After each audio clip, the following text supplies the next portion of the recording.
ശ്രീജിത്തിലേക്ക് വീണ്ടും പോവുകയാണ്. ശ്രീജിത്ത്, ഈ കരയിലെ മണ്ണ് സമ്പൂർണ്ണമായി നീക്കം ചെയ്തു, അവിടുത്തെ പരിശോധനകളെല്ലാം അവസാനിച്ചു. ഇപ്പോൾ എല്ലാ പരിശോധനയും പുഴയിലേക്ക് കേന്ദ്രീകരിക്കുകയാണ്. അപ്പോൾ ഈ കരയിലെ യാത്രാ തടസ്സങ്ങൾ ഒഴിവായിട്ടുണ്ടോ? അവിടെ ഇടിയുന്ന സാഹചര്യം ഒഴിവായിട്ടുണ്ടോ? ഇപ്പോൾ ആ റോഡ് ഗതാഗതത്തിന് തുറന്നു കൊടുത്തിട്ടുണ്ടോ? അങ്ങോട്ടേക്ക് ആളുകൾ എത്തുന്നത് എങ്ങനെയാണ്? ആ യാത്രാ സൗകര്യം ഇപ്പോൾ ഏത് നിലയിലാണ് അവിടെ ഉള്ളത്? ശ്രീജിത്ത്, അത് പറയാൻ കഴിയുന്നുണ്ടോ?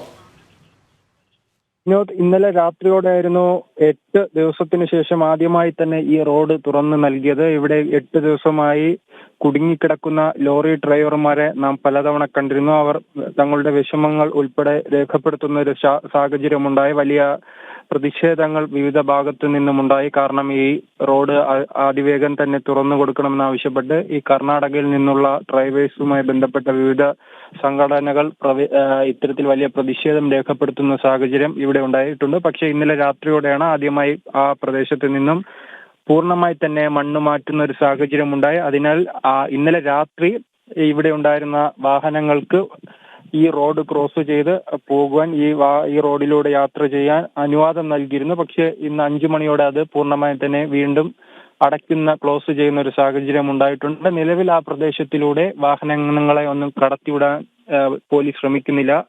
അതോടൊപ്പം തന്നെ കൂട്ടിച്ചേർക്കാനുള്ളത്, ഉത്തര കർണാടക ജില്ലാ പോലീസിന്റെ ഭാഗത്തു നിന്നും ഒരു പ്രധാനപ്പെട്ട വിവരങ്ങൾ പുറത്തു വന്നിരുന്നു. അതൊരു ഉത്തര കർണാടക ജില്ലയുടെ പോലീസ് സൂപ്രണ്ടിന്റെ ഭാഗത്തു നിന്നാണ് ഉണ്ടായത്. അത് നാം മുൻപ് തന്നെ ആ വിവരങ്ങൾ നൽകുന്നുണ്ട്. പക്ഷെ അതിൽ കൂടുതൽ വ്യക്തത വന്നിട്ടുണ്ട്. കാരണം ഇന്ന് ഡ്രോൺ ഉൾപ്പെടെയുള്ള ആധുനിക സംവിധാനങ്ങൾ ഉൾപ്പെടെ ഇവിടെ എത്തിച്ച് പരിശോധന നടത്തിയിരുന്നു. ആ പരിശോധനയുമായി ബന്ധപ്പെട്ട് ലോകത്തിന്റെ ഭാഗങ്ങൾ കണ്ടെത്തിയതായി നാം മുൻപ് തന്നെ പ്രേക്ഷകരെ അറിയിച്ചിരുന്നതാണ്. പക്ഷേ അതോടൊപ്പം തന്നെ ഈ 3 സ്ഥലത്താണ് ഇത്തരത്തിൽ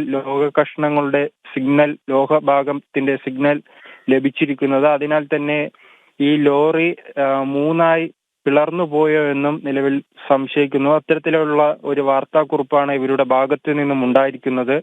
കാരണം ഇത്തരത്തിലാണ് പറയുന്നത്, 3 സ്ഥലങ്ങളിൽ ഇത്തരത്തിൽ വ്യത്യസ്തമായ 3 വ്യത്യസ്ത സ്ഥലങ്ങളിൽ ഇത്തരത്തിൽ ഈ സിഗ്നൽ ലഭിച്ചിട്ടുണ്ട്. അത് വേർപെടാനുള്ള സാഹചര്യമാണ് ഇവർ മുന്നിൽ കാണുന്നത്. മേജർ ജനറൽ ഇന്ദ്ര ബാലന്റെ ടീമിന്റെ നേതൃത്വത്തിൽ വെള്ളത്തിലിറങ്ങി പരിശോധന നടത്തിയിരുന്നു. അതോടൊപ്പം തന്നെ ഈ ഡ്രോൺ പറത്തിയും പരിശോധന നടത്തി. അതിനുശേഷമാണ് ഈ ടീം അംഗങ്ങൾ യോജിച്ച് വിശകലനം ചെയ്ത ഒരു റിപ്പോർട്ടാണ് നിലവിൽ പുറത്തുവിട്ടിരിക്കുന്നത്.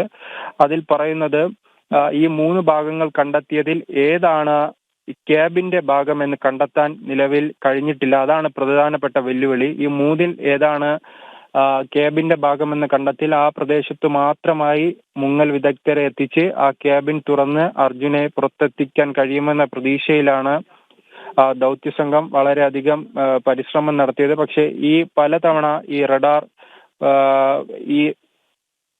ഈ ഡ്രോൺ പറപ്പിച്ചിട്ടും ആ ചിത്രങ്ങൾ പകർത്തിയിട്ടും ഇത്തരത്തിലുള്ള ഈ കൃത്യമായ വിവരം കിട്ടാൻ കഴിഞ്ഞിട്ടില്ല. അതിനാലാണ് ഇപ്പോൾ നിലവിൽ പ്രവർത്തനങ്ങൾ മന്ദഗതിയിലായിട്ടുള്ളത്. അതിനുവേണ്ടി ഇനി അവർ എന്താണ് പുതിയ പദ്ധതി തയ്യാറാക്കുന്നത്, ഈ 3-ൽ ഏതാണ് ഈ ഭാഗം ഈ ക്യാബിന്റെ ഭാഗമെന്ന് കണ്ടെത്തുകയാണ് ഏറ്റവും പ്രധാനപ്പെട്ട നടപടി. അതിനുവേണ്ടിയുള്ള കാത്തിരിപ്പാണ് നിലവിൽ ഈ ദൗത്യ സംഘത്തിന്റെ ഭാഗത്തു നിന്നുണ്ടായിരിക്കുന്നത്. എന്തായാലും ഇതിനെക്കുറിച്ച് കൂടുതൽ വ്യക്തത വരുവാൻ ഇനി മിനിറ്റുകൾ മാത്രം കാത്തിരുന്നാൽ മതി. കാരണം അല്പസമയത്തിനകം തന്നെ ആദ്യമായി ഈ 10-ാം ദിനമാണ് ആദ്യമായി തന്നെ ഇത്തരത്തിൽ ജില്ലാ കളക്ടറുടെ നേതൃത്വത്തിൽ ഒരു വാർത്താ സമ്മേളനം ഇവിടെ വിളിച്ചുകൂട്ടാനുള്ള തീരുമാനത്തിലെത്തിയിരിക്കുന്നത്.